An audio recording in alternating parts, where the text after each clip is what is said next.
peuple de Dieu, appelé à se sanctifier. L'agneau nous attend sur la colline de Sion.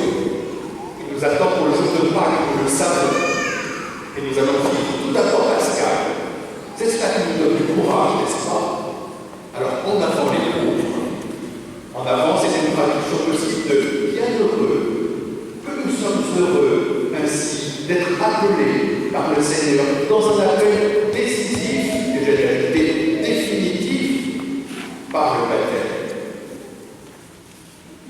Merci de m'avoir écrit, tous qui vivez cet appel décisif.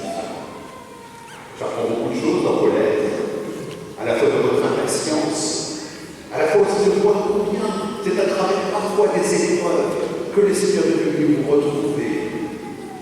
Mais il est fidèle. Le Seigneur n'a jamais dit ce sera un long fleuve tranquille.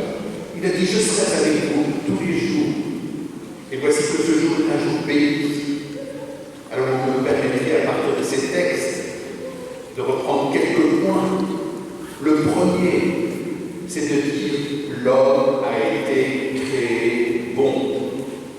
Dans le fond, je suis bon. Au fond, je suis bon.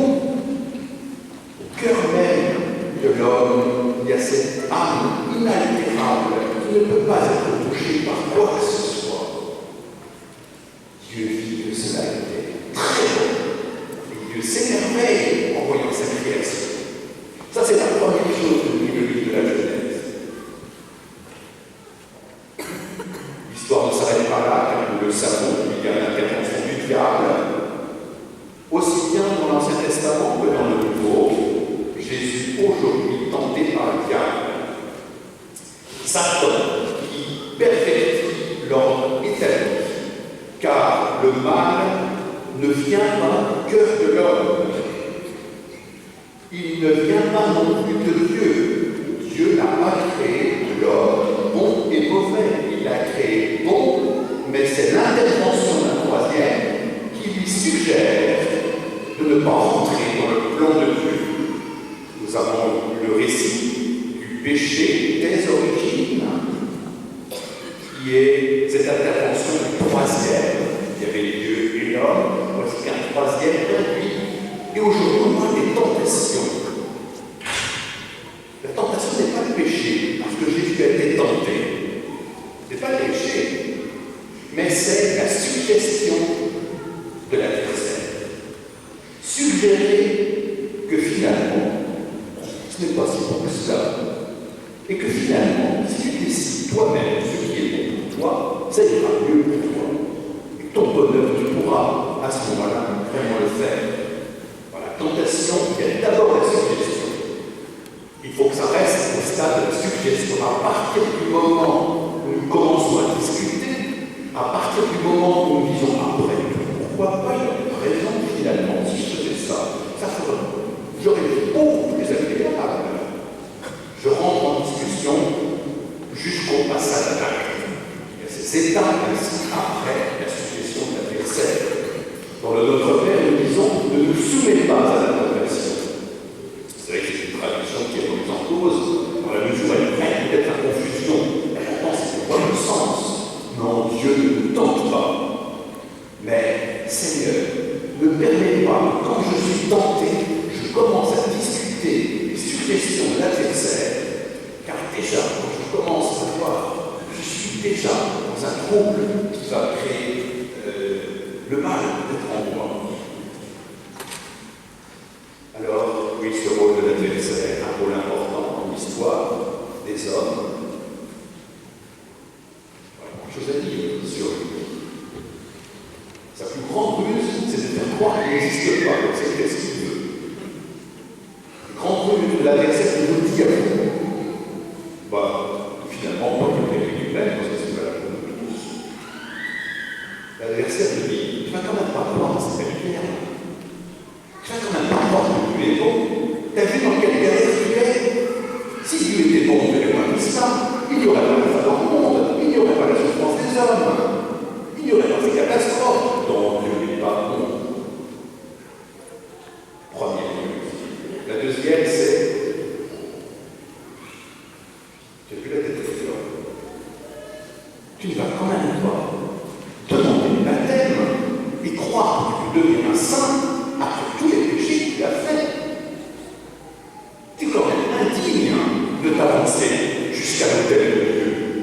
Non, pas juste dans ton coin, fais au mieux, mais quand même pas cette prétention de recevoir le baptême de Dieu et de devenir enfant de Dieu. Ruse. Elle avait raison, c'est vrai, avec la tête que j'ai et mon passé, comment oser désirer la sainteté? Eh bien, frères et sœurs, en ce temps de carême, je dis aussi pour les catéchumènes aujourd'hui, entrons dans le combat. C'est le combat spirituel. Acceptez-vous de quitter ce qui est mauvais, ce qui est obscur, et mène au mal. On posera la question lors de la veillée pascale. Mais nous voulons dès aujourd'hui, en ce premier dimanche de carême, et ça c'est valable pour tout le peuple de Dieu, il faut prendre conscience qu'il y a des choses qui ne vont pas. Parce que le but de l'adversaire aussi, c'est de croire que tout va bien, tout va s'arranger. Finalement, c'est pas si mal. Non, c'est pas bien. Les choses qui sont mauvaises, il faut les identifier, il faut les nommer. Et vous savez que le mal le plus pernicieux, ça c'est valable en médecine, c'est pas les maladies les plus graves, on est identifié, c'est très mal. Et c'est pas grave. Une petite cellule cancéreuse qui ne dit rien, qui est en silence, mais qui pousse. Ça c'est mauvais. Et je crois que le Seigneur nous dit, soyez attentifs, soyez vigilants, que l'Esprit Saint déjà vous guide. Alors c'est là, vous avez, chers frères et sœurs, vivre les scrutins. Ça veut dire quoi? Ça veut dire, alors je vais pas poursuivre là, c'est scruter. Scruter ce qui a besoin de changer. Dimanche prochain, ce sera l'évangile de la Samaritaine. Le dimanche d'après, ce sera la Veuve. Le dimanche d'après, ce sera Lazare. Ça veut dire, essayez de repérer dans votre vie ce qui manque de pureté, ce qui est mélangé, ce qui a besoin d'être lavé par l'eau et l'eau vive. Repérez dans votre vie ce qui est obscur, ce qui a besoin de lumière, qui fait que vous ne voyez pas. Essayez de repérer dans votre vie ce qui est mort. Un bon diagnostic impose un bon traitement. Il n'y a pas de traitement sans diagnostic, ou alors vous n'importe quoi. Et prendre conscience de son mal, ce n'est pas pour se lamenter et se décourager, c'est pour justement accueillir la pureté du cœur, la lumière et la vie. Pour cela, laisse-toi guider par l'esprit. Scrute. Ne laisse pas l'adversaire endormir. Alors, frères et sœurs, nous sommes partis, oui, pour une grande aventure. Ce ne sera pas un fleuve, une croisière sur un fleuve tranquille comme la Charente. On prendrait le bateau et on se laisserait couler jusqu'à l'océan. Non, le carême, c'est quelque chose de vigoureux. C'est quelque chose, c'est comme une croisière, mais en pleine mer. Et on ne sait pas si demain il n'y aura pas des débasques comme aujourd'hui. Mais on est prêt à les vivre avec la force de Dieu.